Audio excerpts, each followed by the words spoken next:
It's Purple Daily on Score North and ScoreNorth.com. Purple Daily, presented by Surly Brewing Company. Hey, you held them to 20 points, man. You gave us a chance at the end, but I got 3 words for you.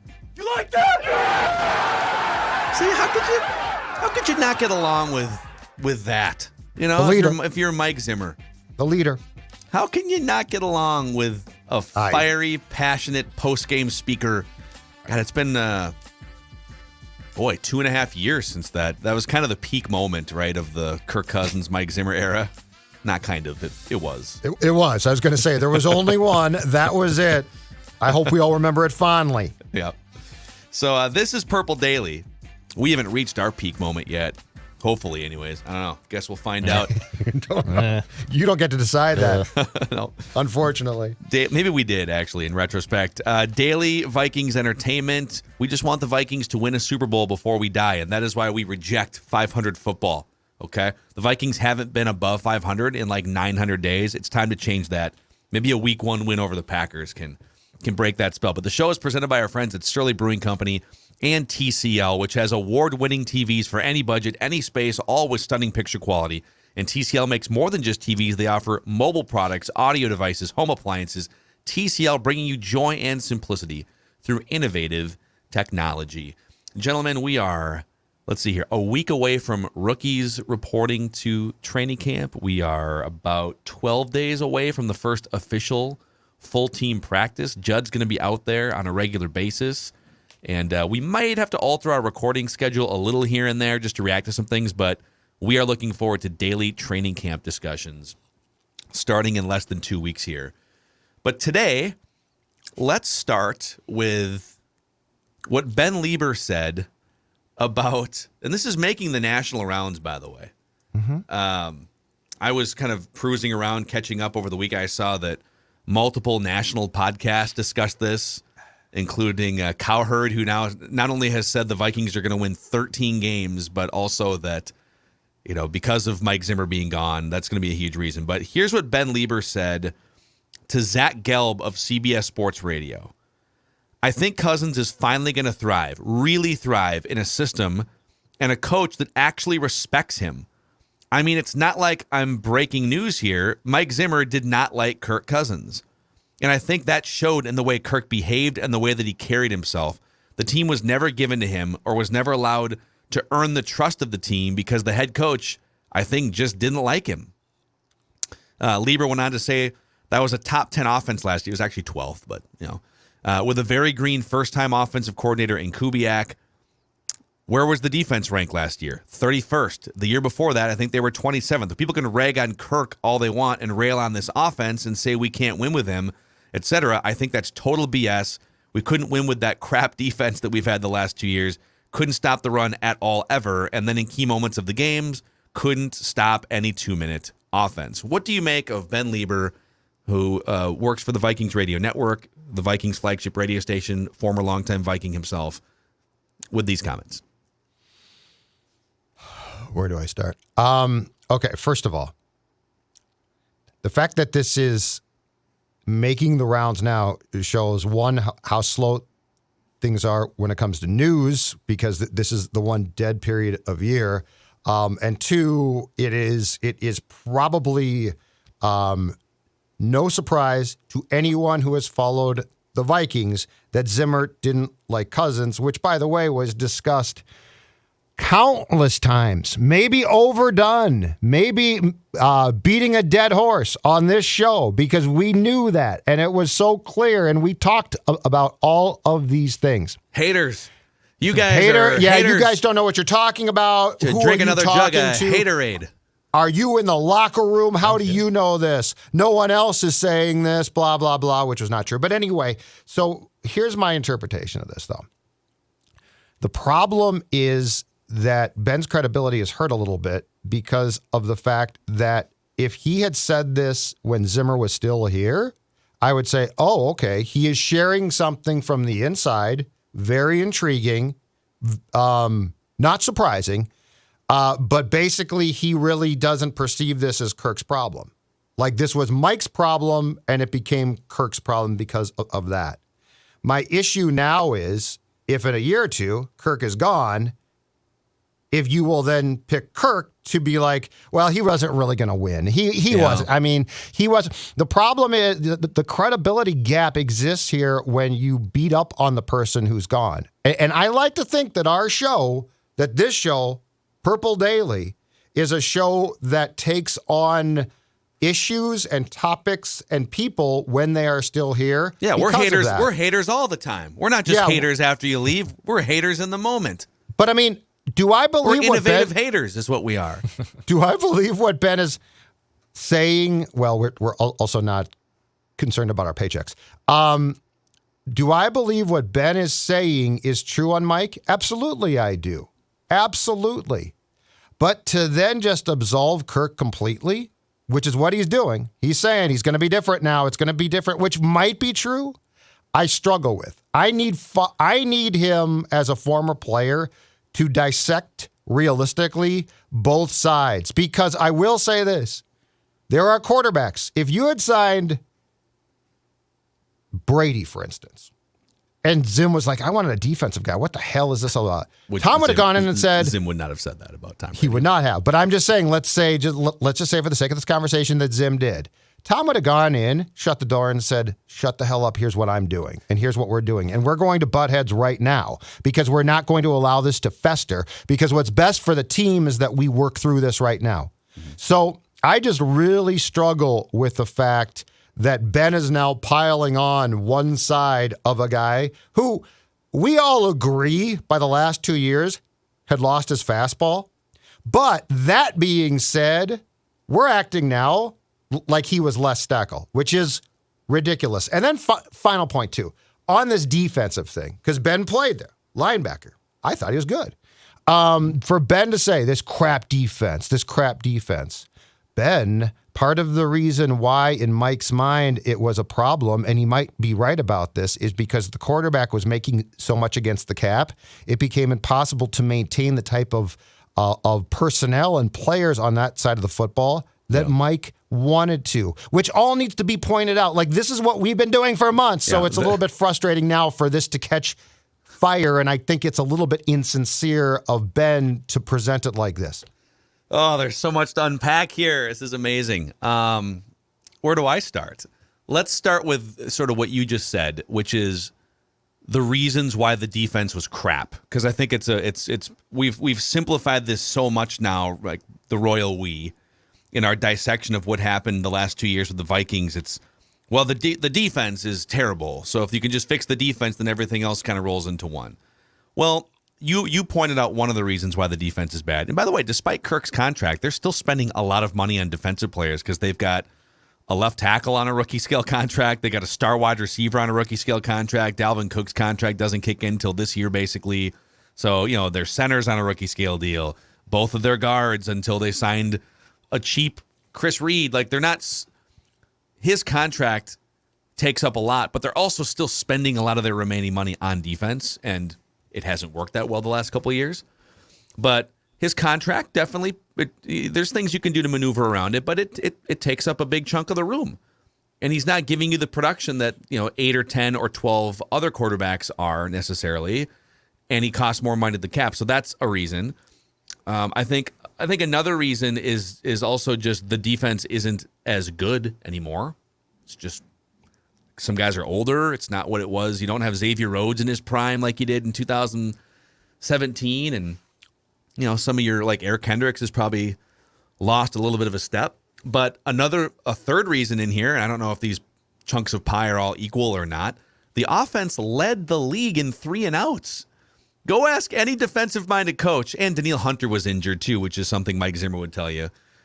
So, like, all of these things can be true. Mike Zimmer lost his fastball, was not as good of a coach, was cantankerous, and did not connect with players as well. That's a huge part of the reason why he got fired. But too many people are just dumping on him and making that the reason why he's just this cancer, right? Well, why did the offense sputter to the most 3 and outs of any... Go ask any defensive-minded coach in the NFL, hey, we're going to saddle you with more 3 and outs than any team in the NFL. How's that going to work for your defense? You'd say, not ideal. They're going to be gasping for air and then having to be trotted back out on the field, right? So yeah, just like the dumping on Zimmer, and we dumped on him too. Like, I think we've kind of pumped the brakes on it because it's like, wait a second here, he wasn't, like 3 years ago people thought he was an amazing coach. Still, did he get that bad? And that's kind of the danger for the Cousins Crusaders out there, for which Ben Leber is a Cousins Crusader.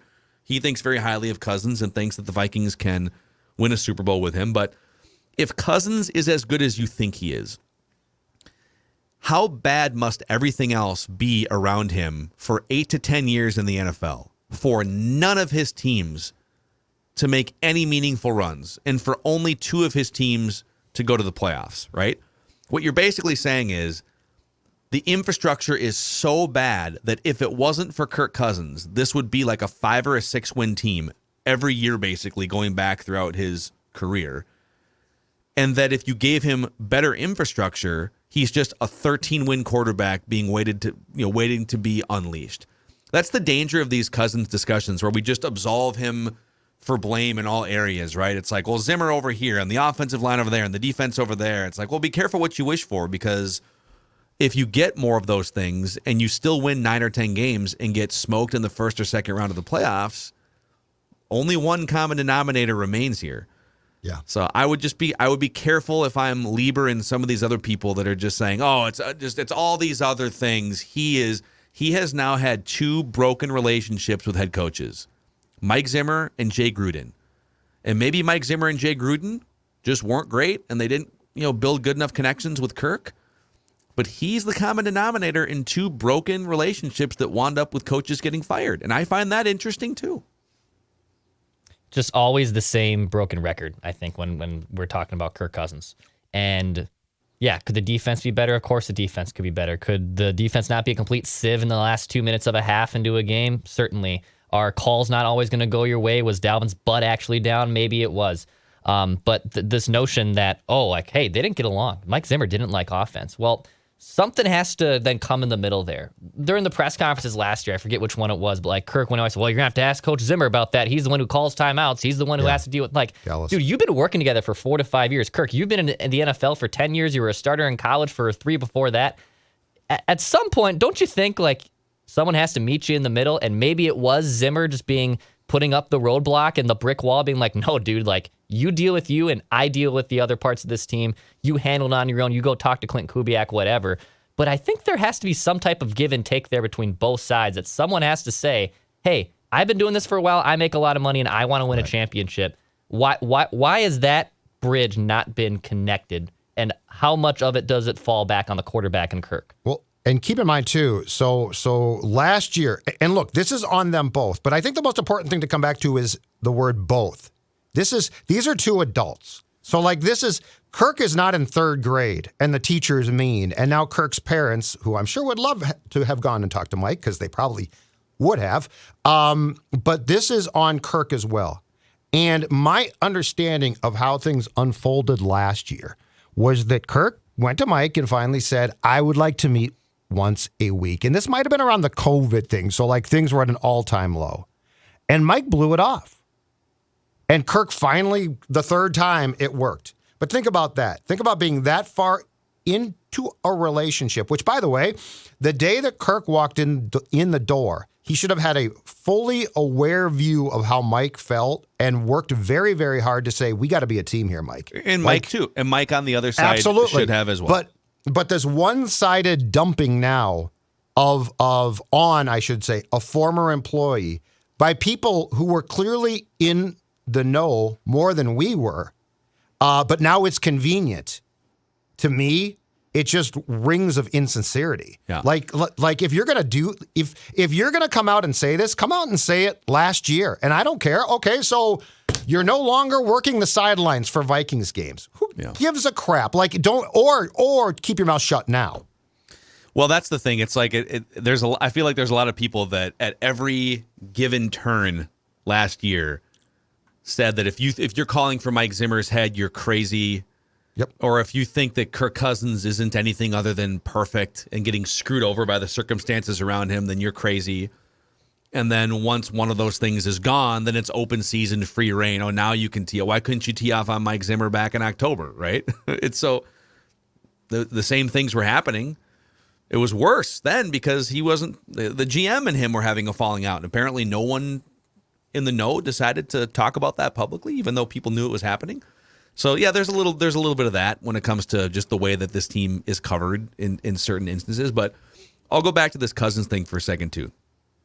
If you think Cousins is just this, he's a victim of football circumstance over the years, and boy, if you could just make this infrastructure better around him. He is Drew Brees waiting to be unleashed. He is Matt Ryan 2016. Like, he is a Super Bowl quarterback and leader ready to be unleashed. And he was being held back by an incompetent coach and bad teammates, right? Bad defensive players, bad offensive line. Yeah. Well, they swapped out one of those variables. They swapped out the coach for a new coach. But they didn't swap out very many of the other they swapped out a defensive lineman, and then they brought in Jordan Hicks to replace Anthony Barr. Zadarius Smith should be an upgrade if he's healthy, but he might not be the same player he was in 2019. Right. So I do think that personnel is better on defense, but did they make enough personnel changes to drastically change the infrastructure around him, or is Kevin O'Connell on his own going to be so much better than Mike Zimmer that this team goes from 8 wins to the 12 that they should be winning, you know? Like, I think that's the logic gap that I'm trying to figure out this whole offseason. Well, and I think the brainwashing that is taking place with the team and those who work for the team is exactly that, which is, oh no, you don't understand. Our players were fine. The coaching was terrible.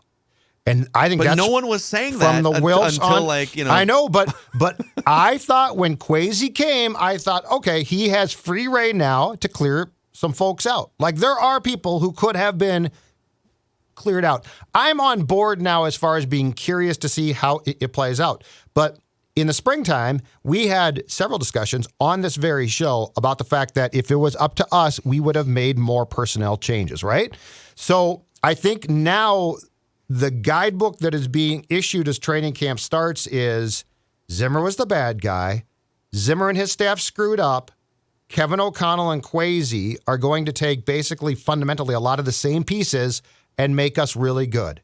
And so I think those are, if I was to take a guess at crafting the talking points that I would be passing out right now to everyone who worked for the team, those are the talking points, because ownership decided that basically it was on Mike. And I'm sure a big part of why Kwesi didn't get his guy and Jim Harbaugh was not the choice to coach this team, right?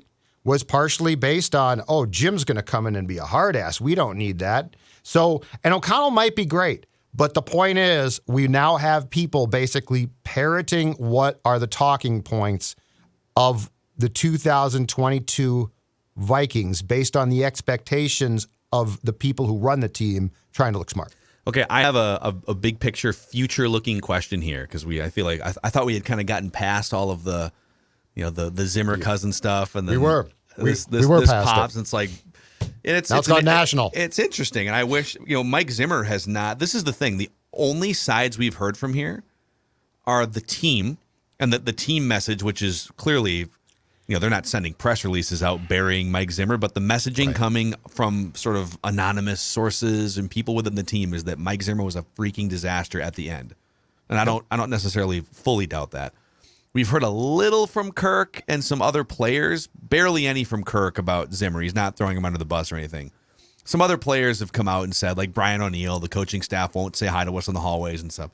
We haven't heard from Zimmer. Aren't you guys curious to hear from Zimmer?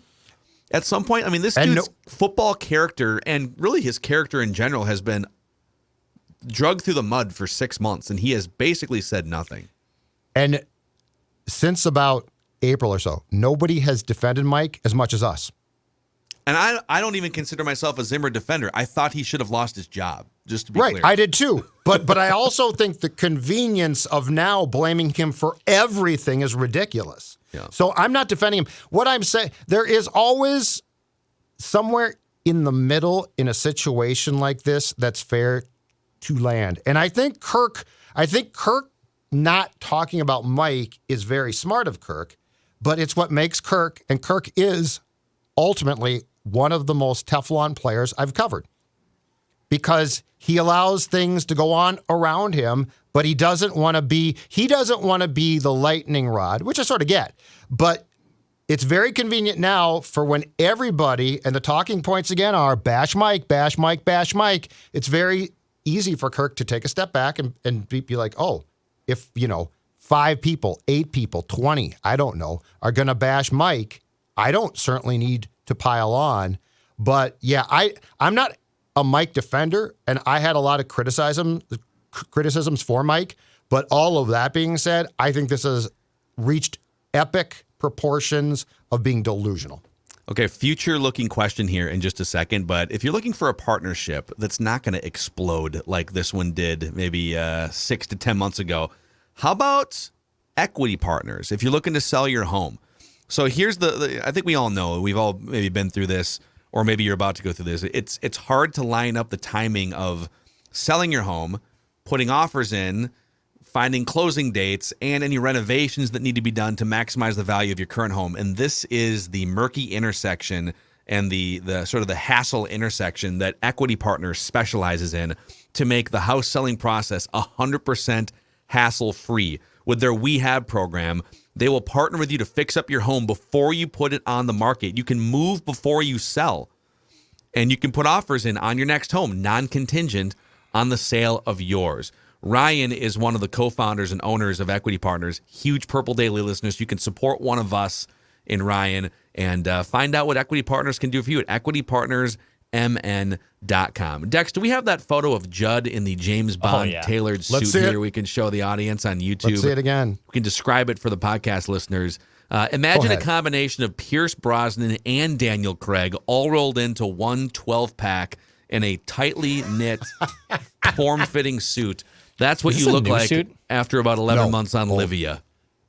So you fit into your old suit. Thank you very much. Yes, I do. Exactly right. And that's the very point. So 6 months back, that suit has no chance of even coming close to being on Sports Dad. But now it fits like a glove. It fits perfectly. In fact, so I'm down 40 pounds, and most importantly, maintaining that weight loss. Dawn down 12 plus pounds in about 3 weeks. Things are going great, and it's all because of our friends. And I want to tell you right now about the Simple Start Plan. The Simple Start Plan, only $59, one-on-one personalized and guided support online or in person, whichever is most convenient for you. So if you're not in town, who cares? 855-GO-LIVEA, Livea.com, Livea.com.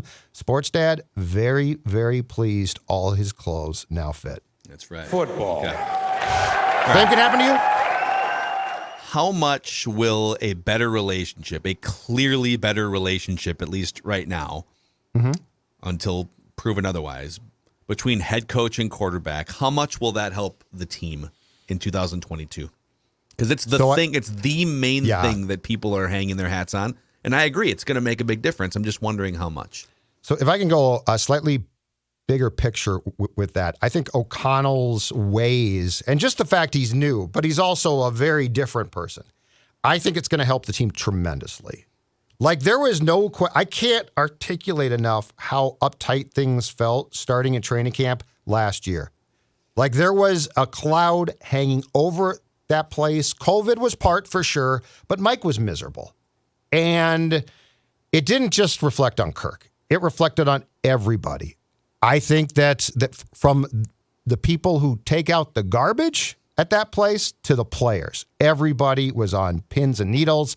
So I think it's going to be huge. Now, as far as Kirk goes, I think it's going to help for sure that Kevin and Kirk can coexist. But I feel like there's so many storylines potentially off of this that we are just assuming, Kirk now is going to have his coach. It's going to be great, which, you know what? Hopefully for Vikings fans, that's exactly right.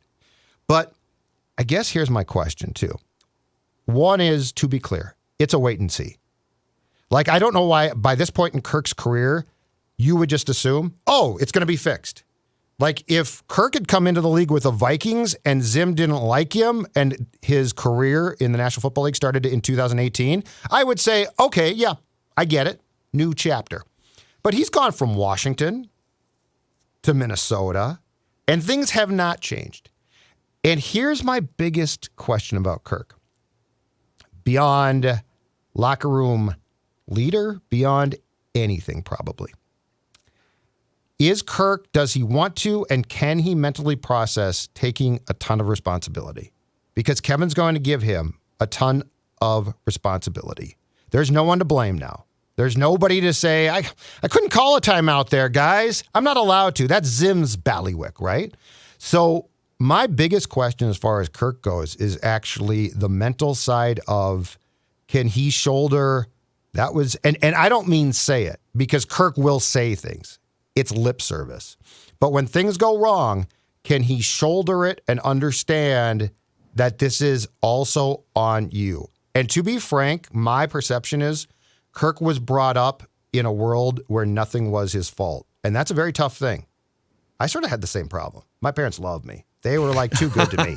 No, but I mean, I wasn't personally, probably for sure now, taught enough tough lessons. My mom, Wow. God rest her soul. I love how deep this is going. Yeah, did everything, but she did everything in the world to shield me from things that I should have probably taken responsibility for. Oh. And I feel like Kirk is the same way. Is it fair to say that deep down, your angst for Kirk has little to do with his performance on the field, and really it's just a mirror and a reflection of maybe some shortcomings in your own upbringing?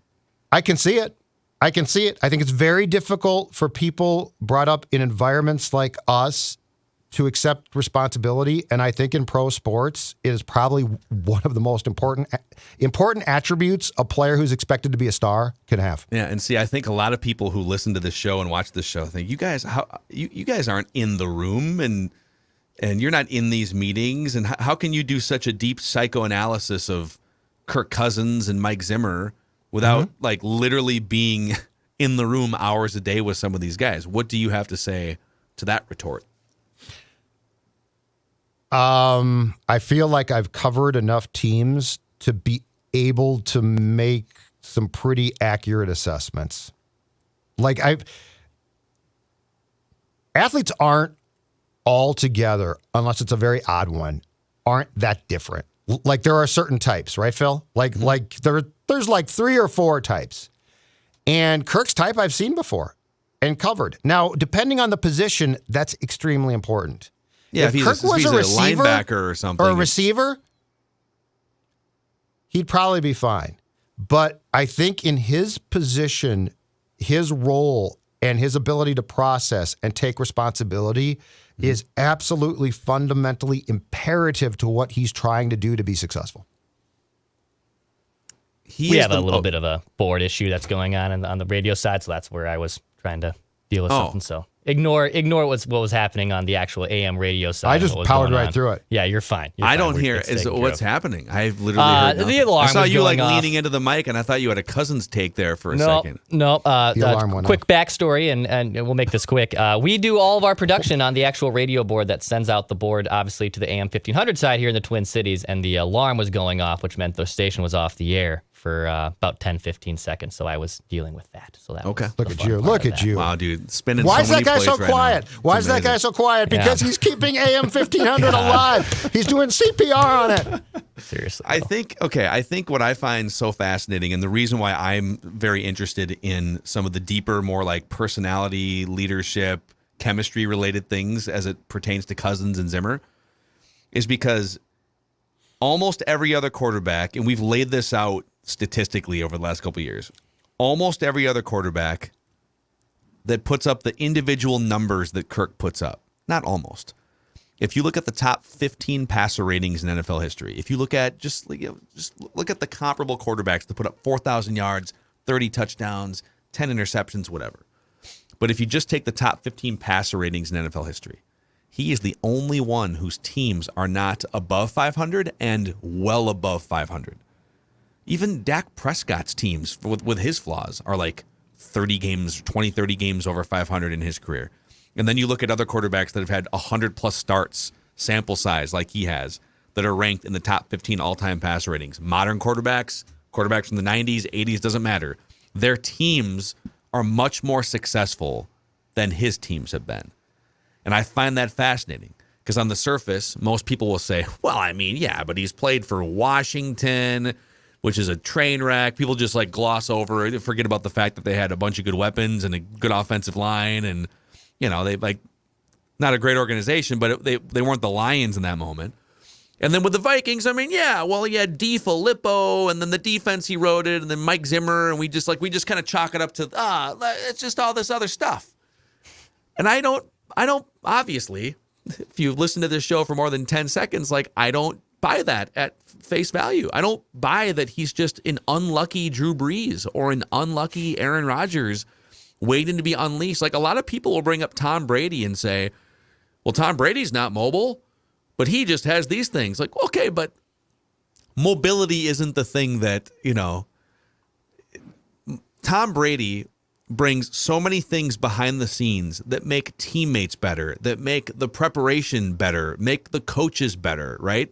His personality loosens things up, brings people together. What impact has that had on 20 years of Tom Brady teams?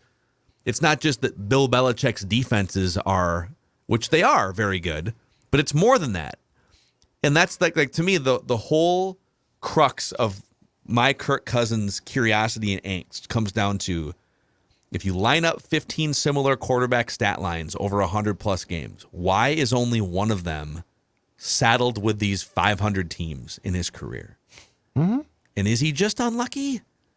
Is he just, he's stuck with bad coaches and they didn't give him free reign to operate how he wanted to? It's like, or is it more than that? Is there something else? Is there, and I having been watching him now for 4 years and hearing things behind the scenes too, it's like there is something else. There's some personality things there, and there's some maybe lack of accountability things there that aren't shipwrecking the team, but aren't giving the team the best chance to be as good as it can be. And it's hard to quantify some of this stuff. And at some point in time, I think it gets tiresome to those of us who probably are more neutral on this subject, that there's always a scapegoat, that there's always the boogeyman always exists. He moves around. He's in that closet now. Now he's switched. He's below the bed, but the boogeyman is always there. And I think at some point in time, I mean, professional sports played at the level that these guys are is all about overcoming any obstacle. That's what the great ones do. They overcome any obstacle. And they do it through any means possible. And maybe not all the time. Maybe not all the time. No, hell no. No, but I mean, they do. Right, exactly right. Exactly. You can't have a 10-year sample size where you still say, remember that playoff game in 2019? It was a first-round play. It was a wild card round. I mean, it was a nice win. I'll preface it again. It's a nice win. It's a nice pass. There's no banner being. But yeah, there's nothing. And then you got your ass handed to you, and that's on Kirk and Zim and a lot of people. But you got your butt kicked in the next game. And so I think the interesting thing is, and to me, it's a really big thing, is we always keep coming back to what's the scapegoat going to be? What's the scapegoat? Because I said, I think it was last week, everything's gone. Like O'Connell loves Kirk. Kirk's going to get everything. I question Bradbury, but the team clearly has thought he's good enough.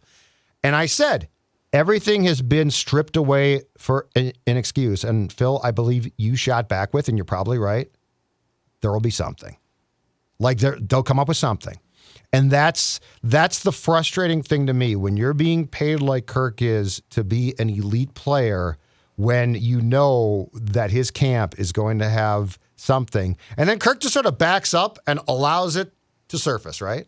Yeah, Bradbury did struggle after all. That's too bad. So that's the frustrating thing. Yeah. So, well, it's going to be really interesting, really interesting. And to answer my own question here at the beginning of this talking point, yep. I think the relationship between Kevin O'Connell and Kirk Cousins is going to be huge in theory. Mm-hmm. I think it's going to add wins to the Vikings total. I don't think they finish below 500 again this year.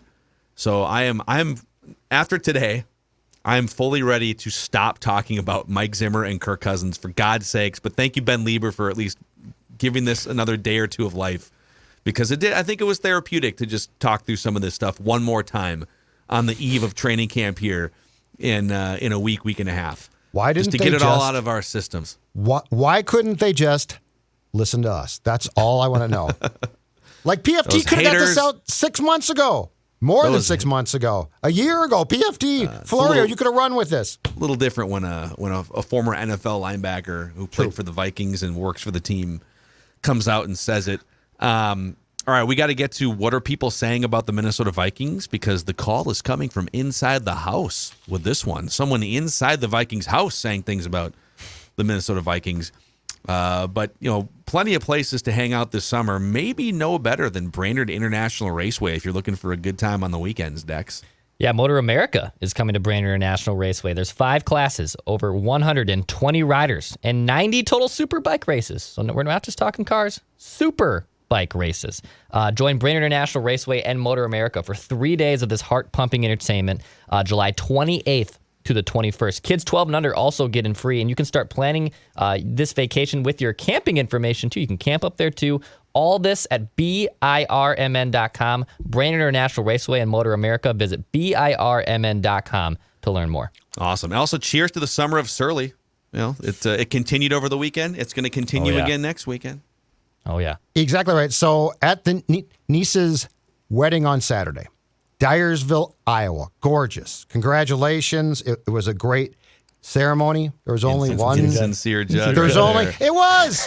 Jordan and Tyler, judge. A great couple. I love them. Such a great couple, No. dude. Uncle Judd was very proud, okay? I was So proud. sincerely very proud. I want to make it very clear. I was touched. It was great. It was fantastic. Who touched you?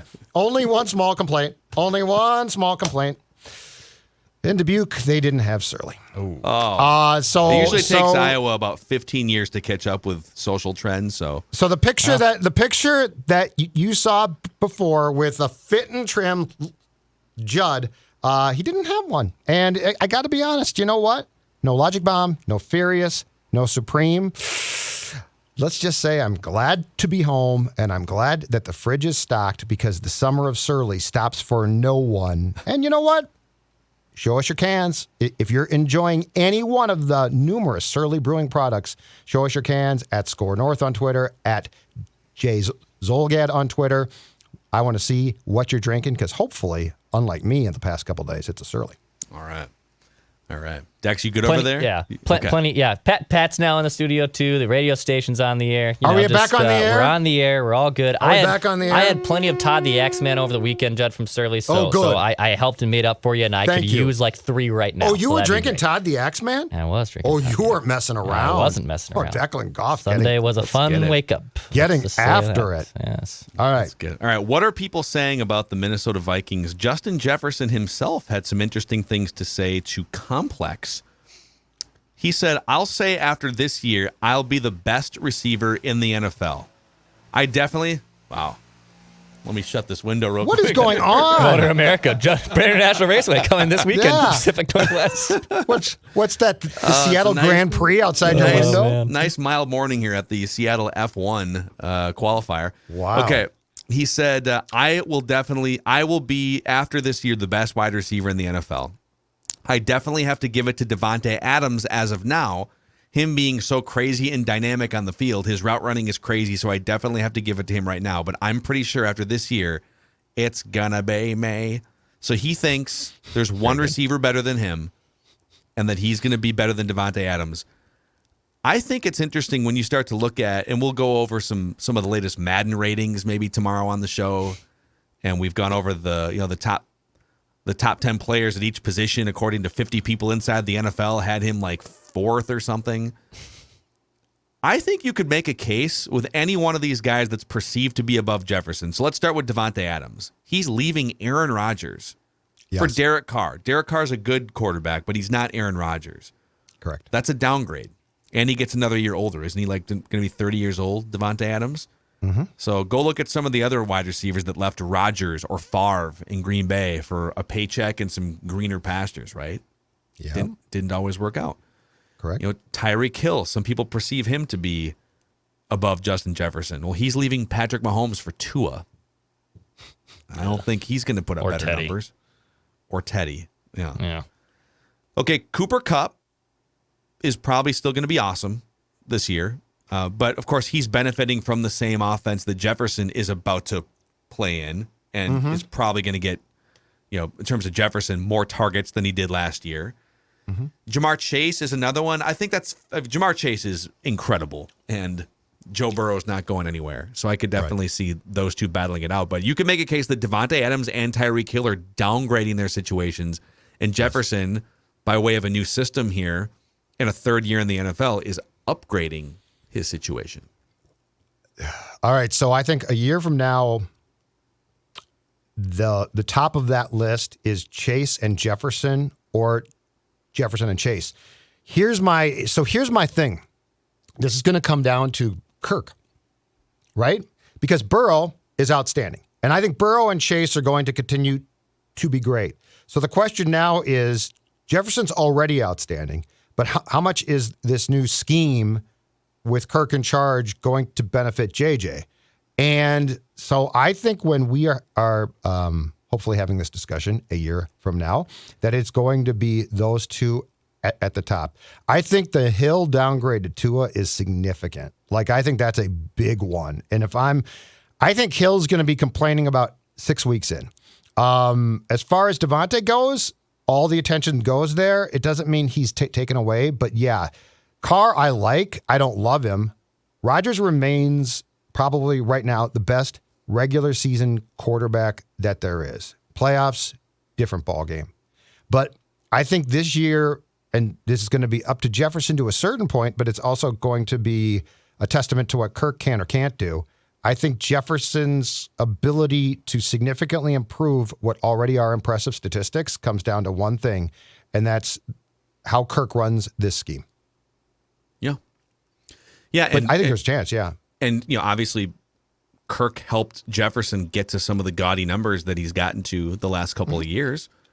And it'll be fascinating to see how all of the new setup here elevates Jefferson even more in 2022, 2023. So, yeah, I think you're right on Chase and Jefferson. I think those guys, their age, they're going into seasons 2 and seasons 3. They get to work with the same quarterbacks they've worked with the last couple of seasons. So Devontae Adams is still going to be up in that mix.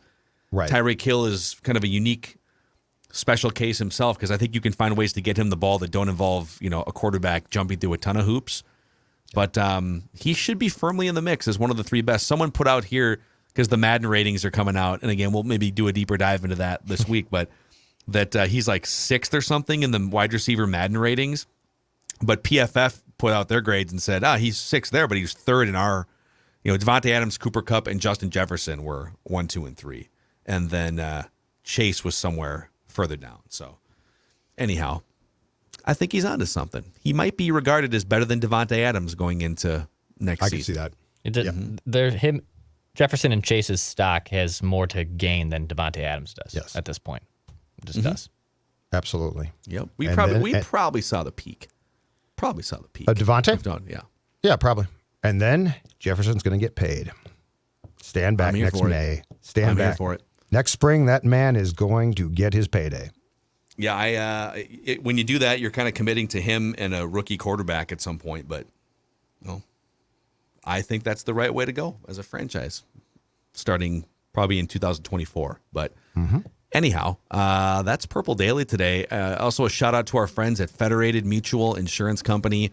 They are helping to organize yet another Federated Challenge later on in the month of July, which has helped raise $44 million for Big Brothers Big Sisters since 2005.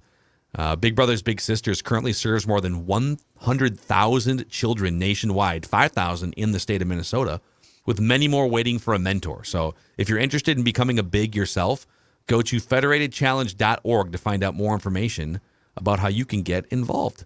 All right, boys.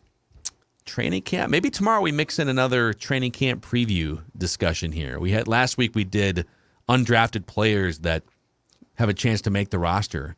And maybe we fire up the training camp preview series again tomorrow. Right around the corner. All right, that's a wrap. Purple Daily, daily Vikings entertainment. We just want the Vikings to win a Super Bowl before we die.